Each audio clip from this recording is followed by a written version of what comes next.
पापा उसके लंदन जा रहे थे। वो लड़का अपने पिताजी से मुस्कुराते हुए बोलता है, पापा मुझे भी ले चलो, जल्दी आना।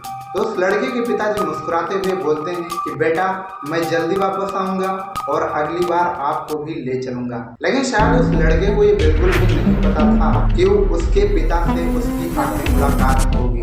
अहमदाबाद से लंदन जाने वाली फ्लाइट 171 पर सेकंड के निकलते हुए बाद फ्लाइट एक मेडिकल कॉलेज से जाकर टकरा जाती है। क्रैश करने के बाद कुछ सेकंडों में इतना बड़ा आग का गोला वहां पर धमाका होता है जिसमें दोस्तों अनगिनत लोगों की मौत हो जाती है। ये दोस्तों एक ऐसा हादसा है जो लाइफ में अभी तक ऐसा हादसा कभी हुआ ही नहीं है। आइए जानते हैं आज के इस वीडियो में air India flight 787 dream liner जिसमें 230 पैसेंजर थे। ये लोग अपने सपनों के साथ लंदन जाने की तैयारी में उस फ्लाइट के अंदर बैठे, लेकिन दोस्तों टेकआउट के 30 सेकंड के बाद एयरपोर्ट से उड़ान भरते 30 सेकंड के बाद दोस्तों कुछ दूरी पर बना मेडिकल कॉलेज उस मेडिकल कॉलेज से दोस्तों जाके टकरा गया। और इसमें दोस्तों फ्यूल्स इतना ज़्यादा भर दिया गया था क्योंकि लॉन्ग फ्लाइट थी और लॉन्ग फ्लाइट में दोस्तों फ्यूल्स काफ़ी ज़्यादा भर दिया गया था ताकि रास्ते में या फिर आधी दूरी पर कोई प्रॉब्लम ना हो।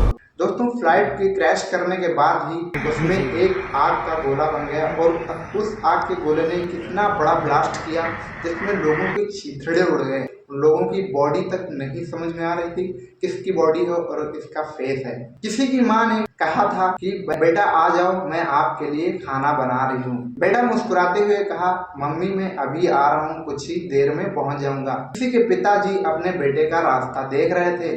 कोई दोस्तों शेयर करने के लिए लंदन जा रहा था। खुशियों का भरा माहौल एक सेकंड में दोस्तों मौत का पैगाम बन गया। इंसान के करीब कितनी मौत होती है वो दोस्तों इंसान को शक भी नहीं होने देती है। एक मेडिकल कॉलेज जिसके अंदर लाइफ सेविंग की बातें की जाती थी वहां पर सिर्फ लाशें और लाशें दिखाई देती थी। उसके अंदर बैठे डॉक्टर्स दोस्तों लंच कर रहे थे और अचानक से दीवार फटी। दीवार के अंदर एक प्लेन घुस आया और उस प्लेन के घुसते जस्ट दोस्तों वो इतना बड़ा धमाके में बदल गया कि शायद उस मेडिकल के अंदर बैठे हुए डॉक्टर्स बाहर भी नहीं निकल पाए।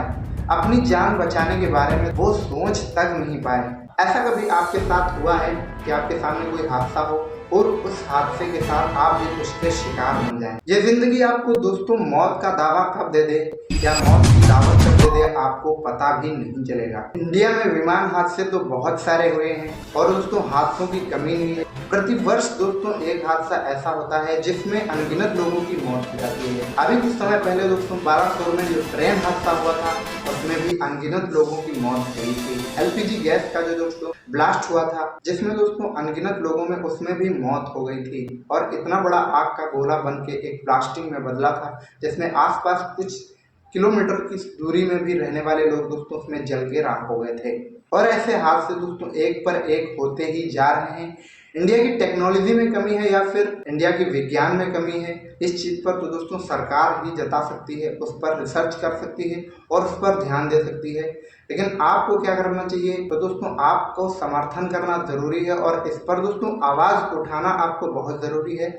अगर आप आज आवाज़ नहीं उठाएंगे तो दोस्तों इंडिया जो अंधविश्वास और पाखंड के पीछे पड़ा हुआ है वो चीज़ें हमेशा चलती रहेंगी और इंडिया विज्ञान और टेक्नोलॉजी में हमेशा पीछे रहेगा। चाइना और जापान रशिया जैसे देश ऐसे दोस्तों आगे ही बढ़ते रहेंगे। उनके देश में ऐसे हादसे या ऐसे ब्लास्ट बिल्कुल भी नहीं होते हैं क्योंकि वो देश टेक्नोलॉजी और विज्ञान पर काम करते हैं, वास्तविक चीज़ों पर भरोसा करते हैं जो रियल एक्चुअल में उनके लाइफ से जुड़ी हैं। इस पर आपका क्या कहना है इस वीडियो के कमेंट में ज़रूर बताएं।